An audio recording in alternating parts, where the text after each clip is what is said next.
m'appelle Jean-Christophe Doux, j'ai 58 ans, je suis un ingénieur de formation, Polytechnique Supaéro.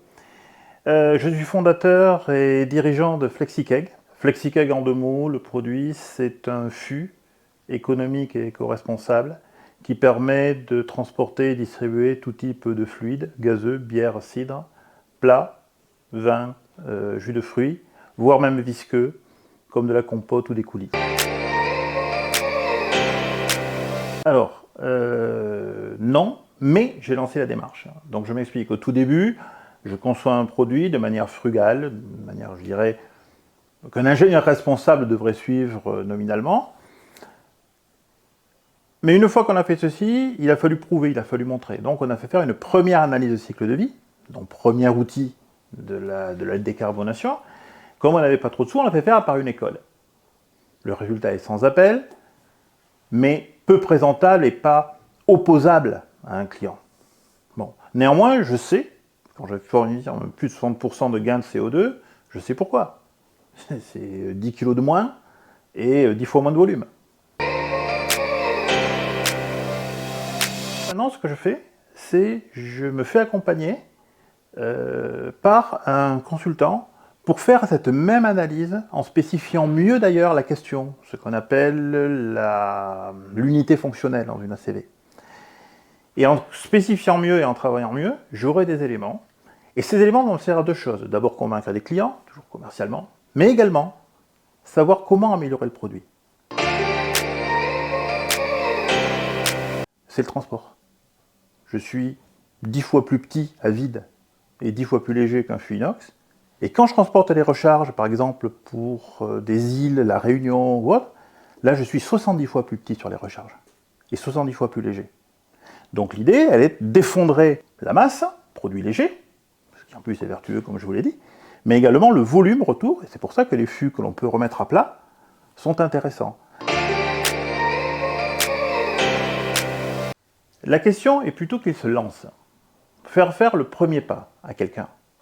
Une fois que pourquoi? Parce que, comme dit l'adage, il n'y a que le premier pas qui coûte. Ce premier pas, il peut être généré par beaucoup de choses. Ça peut être déjà la personne qui a envie, qui ose. Ça existe. Mes premiers clients, mes primo-clients, sont des gens comme ça, ils ont testé. Et bien qu'au tout début, il y a eu des problèmes techniques, et ça, ils sont restés, et avec eux, on a bâti un produit solide. Ça, c'est super, c'est les premiers qui franchissent le pas. Ensuite, les deuxièmes sont les copains de ces personnes, les suiveurs, ils voient, ça fonctionne, c'est sympa, c'est bien, ça s'insère dans le paysage, ça permet de nouveaux usages.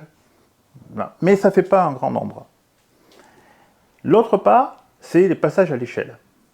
Le passage à l'échelle, c'est par exemple l'utilisation par une collectivité. C'est montrer que 50 bars, hôtels, restaurants peuvent mettre cette consigne simple avec des vélos taxis. Et pour ça, une aide de la puissance publique au sens large, que ce soit une collectivité qui se mouille, que ce soit une ADEME qui franchisse le pas d'aider, cette aide publique est absolument indispensable. Alors en fait, ça a été assez simple de convaincre les collaborateurs d'embarquer et d'embarquer au fur et à mesure. Parce qu'en fait, très rapidement, ils comprennent que le produit est éco-responsable, qu'il est bon pour la nature, ce qui ne veut absolument pas dire qu'il réussira sur le marché, c'est un autre sujet dont on parlera peut-être. Et donc, les gens embarquent naturellement, parce qu'aujourd'hui, il y a un réel engouement et un réel souhait de la population de faire mieux que les personnes qui étaient avant, limite comme moi, repentis, comme j'ai dit ce matin. J'ai profité, maintenant il est temps de faire quelque chose de mieux et de bien, et c'est ce que nous faisons ici. Le premier conseil, c'est apprendre et se renseigner. Pour ça, il existe des lectures, des vidéos sur internet, ça s'écoute assez bien. C'est un petit peu anxiogène, je l'accorde. Mais on comprend que des choses sont en train de se passer, qui sont irréversibles et qui mettent en cause notre futur. En même temps, on apprend qu'il y a des gestes simples qui peuvent effectivement aider. Une fois qu'on a pris conscience de ça, on peut dire, oui, mais quoi faire finalement? Et donc là, c'est faire ses devoirs, calculer, et on peut se faire aider pour faire ça. Et avec ça, on peut voir où est-ce qu'on va être le plus efficace. Est-ce qu'il est plus efficace d'acheter un SUV d'une tonne 4 électrique ou de conserver 5 ans de plus en biodiesel? Et une fois qu'on a su, qu'on sait qu'il faut avoir de l'impact et qu'on a vu où est-ce qu'on pouvait en avoir, le conseil primordial, c'est de se lancer et de faire le premier pas.